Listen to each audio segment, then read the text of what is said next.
Que vous leur répondez? L'hôpital, c'est mon inquiétude depuis mon arrivée dans ce ministère. Je sais que l'hôpital a vécu 20 ans de paupérisation. J'ai l'année dernière réussi à avoir pour la première fois depuis 10 ans des budgets en hausse pour l'hôpital.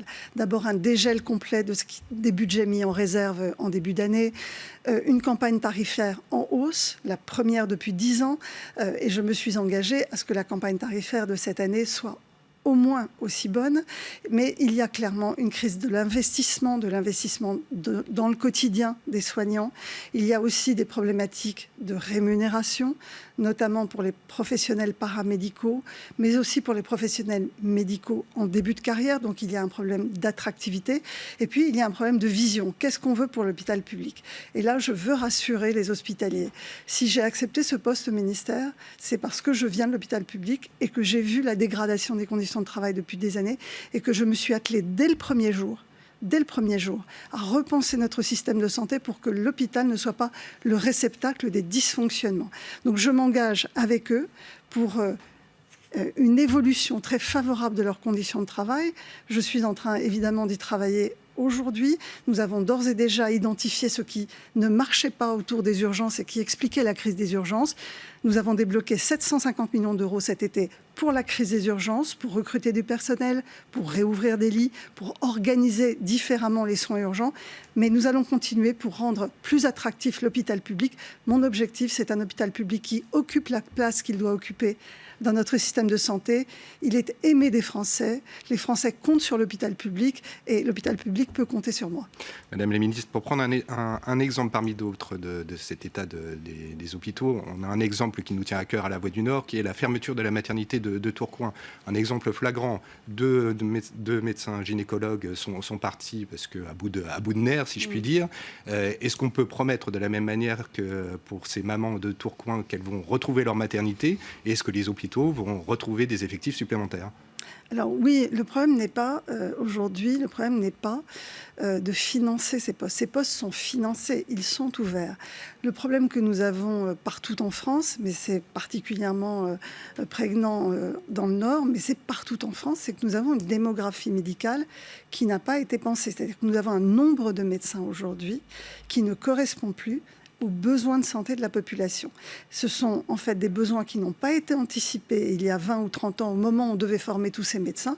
Et aujourd'hui, partout en France, il y a des services qui ferment. Non pas parce que l'État décide de les fermer. La preuve, Tourcoing, nous avons besoin de cette maternité.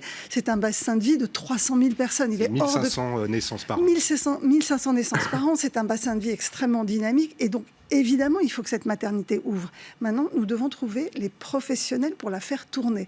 Et c'est souvent cela le problème. Ce n'est pas la volonté de l'État de fermer un service, c'est comment rendre attractif un service pour que des professionnels acceptent d'y venir alors qu'il y a tellement d'offres partout en France. Et donc, nous avons aussi à repenser notre maillage territorial pour les services qui ont besoin de beaucoup de main-d'œuvre, notamment les maternités, les services d'urgence. Il faut beaucoup de monde pour rester ouvert 24 heures sur 24. Et donc, nous avons aussi à repenser nos organisations pour faire monter en compétences et donc en utilité un certain nombre de professions très, très utiles comme les infirmiers et les sages-femmes qui peuvent faire bien plus, qui ont les compétences pour faire plus et qui peuvent décharger les médecins d'un certain nombre d'actes. Tout ça est en train d'être organisé grâce à la loi santé, mais évidemment, ça prend du temps et il y a des moments de très grande tension comme à Tourcoing. Nous travaillons à la réouverture de cette maternité, bien entendu. Puisque vous parlez des urgences, Emmanuel Macron, en début de semaine, a dit oui, il faut remettre des moyens sur les urgences. Est-ce que vous avez des pistes? Quels seront ces moyens? En réalité, je pense que le président veut dire qu'il faut remettre des moyens sur l'hôpital en général. Les urgences ont déjà bénéficié d'un crédit que j'ai affiché de 250 millions par an pendant 3 ans.